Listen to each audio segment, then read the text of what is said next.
Aktoria e njohur Emma Andrea ka ndarë së fundmi me publikun një nga periudhat më të vështira të jetës së saj, divorcin.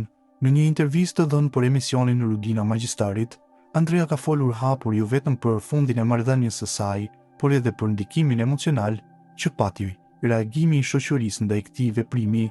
Aktoria thekson se divorci i saj nuk kishte të bënte me arsye si dhuna apo tradhtia, pavarësisht spekulimeve që qarkulluan në publik.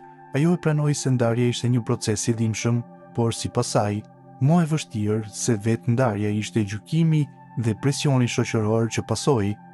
99% e publikut pret të them divorci, po divorci ka qenë i dhimbshëm, por më i dhimbshëm se divorci ka qenë reagimi i shoqërisë.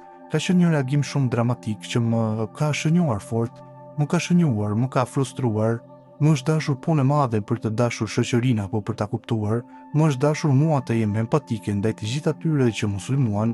Kjo ka qenë më e rëndësishme se sa vetë divorci, rrëfeu aktoria.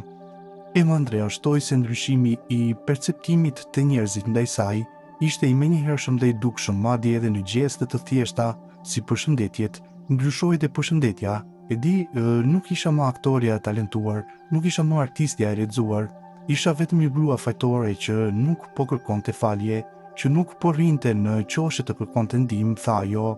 Aktoria ndaloi edhe te marrëdhënia me ish bashkëshortin me të cilin ndan vajzën e tyre Sarën.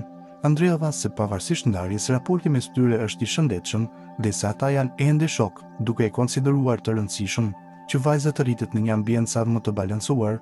Me babain e Sarës jemi shok. Nuk e di pse është çudi kur dy njerëz vendosin se nuk do të mund të bëjnë më jetën e tyre bashkëshortore së bashku. Fëmia rritet me gjithçka që munden të potencialisht të bëjnë.